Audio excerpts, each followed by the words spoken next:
May mga kwento na kahit lumipas na ang ilang dekada, hindi pa rin nawawala ang bigat at nananatiling sariwa sa kaisipan ang mga kaganapan.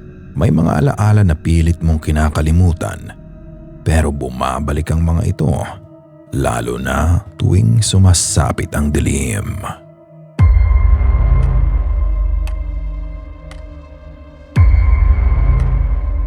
Ang kwentong maririnig nyo ay hindi katang-isip. Ito ay isang tunay na karanasan ng isang lalaking tatawagin natin sa pangalang Leo. At ang kwentong ito ay ibinahagi ng kanyang nakababatang kapatid na babae na si Bebang, na hanggang ngayon ay dala-dala pa rin ang takot sa tuwing naaalala niya ang gabing iyon. Nangyari ito noong 1980 sa isang liblib na bahagi ng Antipolo. Panahong wala pang kuryente sa lugar, walang poste ng ilaw, at walang linya ng kuryente. Na tuwing sumasapit ang gabi, ang buong paligid ay nilalamon ng dilim. At ang tanging nagiging liwanag ay ang ilaw na nagmumula sa buwan at sa mga bituin, na minsan pa ay natatakpan din ng makakapal na ulap. Si Bebang noon ay nasa 3 baitang pa lamang. Payat, tahimik, at sanay ng matulog ng maaga dahil wala namang magagawa sa dilim. Dahil wala ka nga namang magagawa tuwing madilim. Habang ang kanyang nakakatandang kapatid na lalaki na si Leo ay 17 anyos na ng mga panahong yon. Isang binatang hindi estranghero sa hirap si Leo, sanay sa init ng araw, sa bigat ng trabaho, at sa katahimikan ng probinsya. Hindi siya reklamador at hindi rin siya palaimik, pero si Leo ay lumaking mapagmasid sa paligid. Ang kanilang ama naman ay si Mang Andoy. Madalas wala ito sa bahay dahil nagtatrabaho ito sa Maynila. Isang karpentero, pero minsan ay isang construction worker. Ibig sabihin, kung saan may trabaho, doon siya napupunta. Walang reklamo para lang buhayin ang kanyang pamilya. Bihira lang din itong nakakauwi tuwing nadidistino sa Maynila, dahil minsan halos 1 beses lang sa loob ng 1 buwan ito nakakauwi, at kung minsan nga ay mas matagal pa. Kaya karamihan sa responsibilidad sa bahay ay naiwan kina Leo at Bebang. At dahil nga dito sa kanilang murang edad, ay natuto na silang maging independyente. Isang pangkaraniwang araw, may nakilalang matandang lalaki si Mang Andoy sa Maynila habang siya ay nagtatrabaho. Ang pangalan ng matanda ay si Lolo Banong. Si Lolo Banong ay isang negosyante. Nag-aalaga ito ng mga hayop. Hindi naman hustong mayaman ang matanda, pero marami itong alagang hayop, mga kambing, baboy, at mga manok. At dahil nga sa pagiging masipag at maaasahan ni Mang Andoy sa trabaho, hindi may iwasang napansin siya ng matanda. Andoy, gusto mo bang mag-alaga ng kambing? Bibigyan kita ng 1 pares, 1 lalaki, 1 babae. Paramihin mo. Pag nabuntis, maghati tayo sa mga anak. Sa narinig niyang yon ay nagulat din si Mang Andoy. Hindi agad ito nakasagot at nag-isip muna. Alam niyang dagdag trabaho iyon, pero alam din niyang pagkakataon iyon upang magkaroon ng karagdagang kita para sa pamilya niya. Aba, magandang kondisyon yan, Lolo Banong ah. Sige ho, payag ako. Sagot niya. At doon nagsimula ang kanilang bagong kabuhayan. Sa simula ay 2 lang ang kambing na mayroon si Mang Andoy. Maliit na puhunan, pero malaking pag-asa. At dahil nga madalas wala sa bahay si Mang Andoy, ay si Leo ang pangunahing nag-aalaga ng mga kambing. Si Bebang naman ay tumutulong sa abot ng kanyang makakaya. Habang lumilipas ang mga buwan, nagsipaglaki at dumami ang mga kambing. 2 naging 4, ang 4 naging 7. At kasabay ng pagdami ng mga ito ay ang pagbigat din ng responsibilidad upang sila ay alagaan. Mas mahabang oras sa bukid, mas maraming aalagaan at mas maraming iisipin. Araw-araw, tuwing umaga, kinukuha ni Leo ang mga kambing mula sa kulungan ni Lolo Banong at dinadala niya ang mga ito sa kasukalan, doon sa damuhan, sa paanan ng bundok upang doon ay manginain ang mga ito. Tahimik ang lugar na yon, malayo sa kabahayan at minsan pa nga ay halos wala siyang makitang ibang tao buong araw. Habang nagpapastol, nakaupo lang si Leo sa isang bato o di kaya ay nakasandal sa puno habang pinagmamasdan ang mga kambing at pinapakinggan ang hangin. Minsan, hindi maiwasang nakakatulog siya sandali. Pero madalas, gising siya at nagmamatyag sa paligid. Dahil nga may kakaibang pakiramdam sa lugar. Hindi naman nakakatakot, pero hindi rin komportable. Ang pakiramdam na parang may nakamasid. Sa hapon, ibinabalik ni Leo ang mga kambing doon sa kulungan. Parehong gawain. Paulit-ulit. At dahil sa paulit-ulit, ay nagiging pamilyar na ang lahat para kay Leo. Ang daan, ang mga puno, ang mga tunog. Pero sa probinsya, may mga lugar na kahit gaano ka kasanay, ay hindi ka dapat maging kampante. Dahil may mga lugar na may sariling lihim. Isang araw, tila normal lang ang lahat. Mainit ang araw, tahimik ang paligid. At walang kakaiba. Nagpapastol lang si Leo gaya ng nakaugalian niya. Walang aberya sa kanyang ginagawa. Pero may napansin siya sa paligid sa mga oras na iyon. Mas tahimik ito kaysa karaniwan. Walang ibon, walang kahit isang kuliglig na maririnig.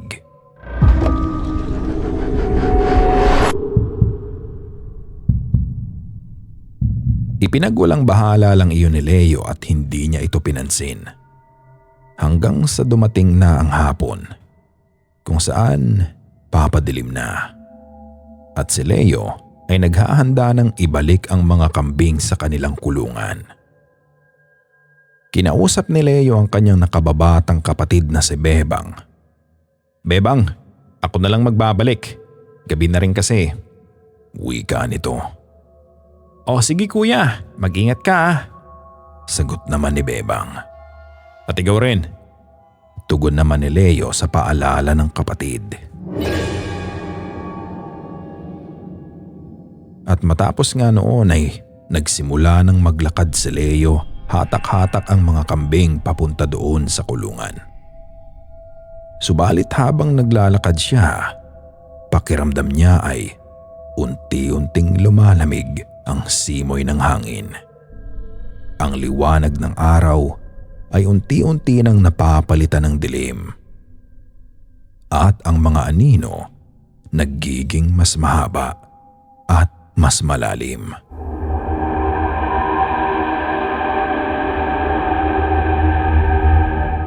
Sa una ay hindi niya iyon pinansin, pero may isang bagay na hindi magawang ipagsawalang bahala ni Leo. Habang naglalakad kasi siya, ay napansin niyang nag-iiba ang kilos ng mga kambing. Hindi sila mapakali. May ilan na ayaw sumunod at may ilan din na pilit umaatras. "Anong nangyayari sa inyo?" Wika ni Leo dulot ng pagkalito sa mga nangyayari. Hinihila niya ang lubid pero ayaw gumalaw ng mga kambing na parabang natatakot ang mga ito.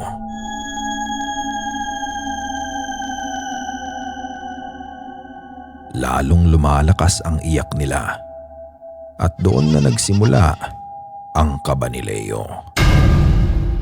Doon niya naramdaman na hindi siya nag-iisa. Hindi man niya malinaw na nakikita ay malakas naman ang kanyang pakiramdam. Ang pakiramdam na parang may sumusunod sa kanya. Subalit tuwing nililingon ito ni Leo ay wala naman siyang nakikita. Kaya makalipas ang ilang sandali ay naisipan niyang huminto muna at ilang sandaling pinakinggan ang paligid. Doon napansin niyang walang tunog sa paligid. Maliban sa mga kambing na ngayon ay halos nagwawala na dahil sa kung anong bagay na ikinababalisa ng mga ito. Kaya ipinagpatuloy na lang ni Leo ang paglalakad. At habang naglalakad ay buong lakas pa rin niyang hinahatak ang mga kambing. Hanggang siya mapunta siya sa ilalim ng isang malaking puno ng mangga. Napakalaki ng puno na ito. Halatang matanda na dahil makakapal ang mga sanga. Halos wala nang liwanag na nakakapasok sa ilalim ng puno na yon dahil sa yabong ng mga dahon nito. At kahit nga sa tanghali ay medyo madilim sa gawing iyon. Hanggang sa napatingala si Leo. At doon nakita niya ang isang nilalang na nakatayo sa sanga. Hindi malinaw ang itsura nito dahil sa dilim ng paligid, pero sapat para malaman ni Leo na hindi normal ang nilalang na iyon. Ang mga mata nito ay nanlilisik at kulay pula na halos may kaunting liwanag. At ang mukha ng nilalang ay maipapaliwanag na tila ba hindi ganap na tao. Dahil sa gulat ay hindi agad nakasigaw si Leo. Marahil may kasamang kaba na rin kaya parang nanigas ang buo niyang katawan dahil sa nakita niya. At habang pilit niyang inaaninag ang nilalang, ay napansin niyang nakalabas ang dila nito. Mahaba at hindi pangkaraniwan. At dahan-dahang bumababa ang dila nito na parang pilit siyang inaabot. Ilang sandali pa ay may naramdaman kung anong malamig na bagay ang dumampi sa batok ni Leo. At doon na siya nagsimulang makakilos. "Aswang!" sigaw niya. Matapos noon ay buong lakas siyang tumakbo ng walang lingon-lingon habang hinahatak ang mga kambing ng buong lakas. Hindi na niya inisip kung kumpleto pa ba sila dahil ang nasa isip lang ni Leo ng mga oras na yon ay ang makalayo mula sa nilalang. At habang tumatakbo ay may naririnig siyang tunog sa likuran niya. Hindi malinaw kung ano iyon, pero alam ni Leo na may humahabol sa kanya. Kaya mas binilisan pa niya ang pagtakbo upang hindi siya abutan nito. Halos madapa pa nga si Leo sa sobrang taranta at pagmamadali. Halos mawala na din siya ng hininga. Hindi tumigil sa pagtakbo si Leo hanggang sa marating niya ang munting kubo ni Lolo Banong. Ikinulong niya ang mga kambing at agad na pumasok sa kubo habang humihingal at nanginginig. At nang makapasok nga si Leo sa loob ng kubo, ang buong akala niya ay ligtas na siya. Pero maya-maya pa, may narinig siyang dumapo sa bubong. Mabigat ang pagdapong iyon. Sobrang bigat na parang halos bumigay na ang bubong ng kubo. At doon nga unti-unting nabutas ang bubong. Napatingala si Leo at doon niya nakitang may aninong sumilip sa butas.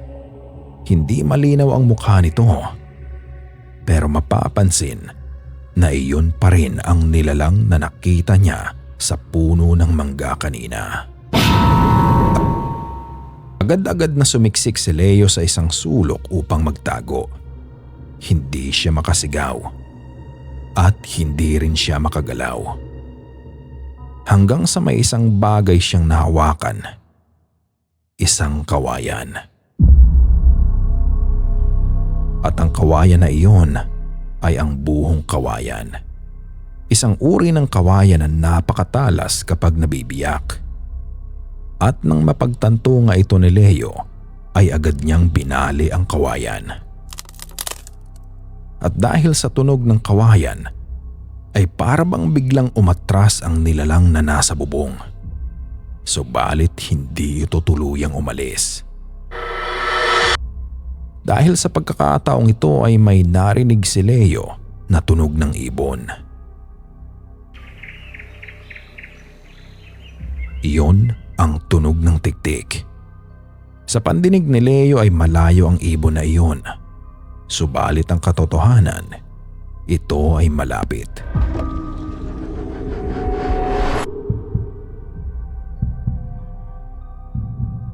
Pinaniniwalaang ang tunog ng tiktik ay baliktad. Kapag ito ay mukhang malayo, ang totoo ay malapit ito. Ginagawa daw nila ito upang linlangin ang kanilang magiging biktima. At kasunod nga nito ay ang pagyanig ng pinto. Na para bang may gustong pumasok dito. Kaya pinatunog ulit ni Leo ang kawayan. Paulit-ulit. Wala siyang ibang naisip na gawin kundi ang patunugin lang ang kawayan sa mga pagkakataong iyon. Para sa kaalaman nga ng marami, pinaniniwalaan din kasi na ang tunog ng buhong kawayan ay mabisang pangtaboy ng masasamang nilalang. Dahil na nga rin sa patuloy na pagpapatunog ni Leo sa kawayan, ay unti-unting tumahimik ang paligid. Hindi na sigurado si Leo kung gaano siya katagal doon sa loob ng kubo. Nakaupo lang, gising, nakikinig at nagmamasid na may daladalang kaba sa dibdib. Hanggang sa unti-unti niyang naramdaman ang pagod dahil sa maghapon na pagpapastol at ang pakikipaghabulan sa nilalang kanina habang hatak-hatak ang mga kambing. Kaya napaupo ito. Maya-maya pa ay tumayo si Leo at dahan-dahang pumunta sa kusina. At doon ay kumuha siya ng asin at isinaboy ito sa buong paligid. Sa sahig, sa pintuan at maging sa bubong ay hinagisan niya rin ng asin. Matapos noon ay bumalik si Leo doon sa sulok ng kubo na pinagtataguan niya kanina. At doon ay hindi niya namalayang unti-unti siyang nakatulog. Sa kabutihang palad nga ay ligtas namang nagising si Leo at maliwanag na ang paligid. Tahimik at parang walang nangyari. Pero nang tumingin-tingin siya sa paligid niya, ay nakita niyang wasak ang bubong. Sira ang pinto at nagkalat ang asin sa buong kubo. At sa mga sandaling yun din ay napagtanto ni Leo na hindi pa naginip ang lahat.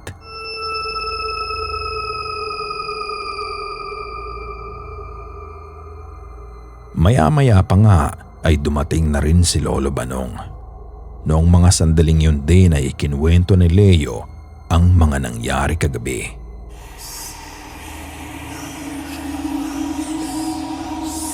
At matapos nga itong marinig ng matanda ay hindi agad ito naniwala.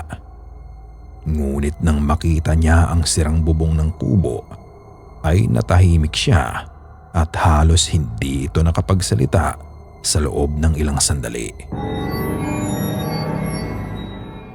Maya-maya pa ay sinabi niya kay Leo na wag munang magpapastol doon sa may puno ng mangga.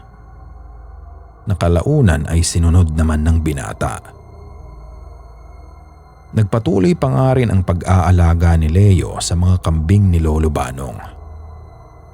Subalit simula noong gabi ng engkwentro ni Leo sa nilalang, ay iniiwasan na nila ang lugar na iyon. Dahil sa ilalim ng punong iyon, ay may nananatili pa rin.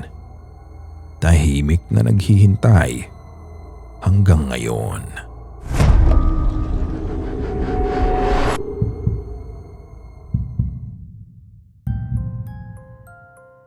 At dito na nga nagwakas ang kwentong ibinahagi ni Bebang. Maraming salamat sa pakikinig. At sana ay kinalabutan din kayo. Ito ang Amangilaw Tales. At kung nais mo ring magbahagi ng iyong kwento ay maaari mo itong isend sa aming email na amangilawtaleshorrorph2026@gmail.com. Maraming salamat at hanggang sa muli.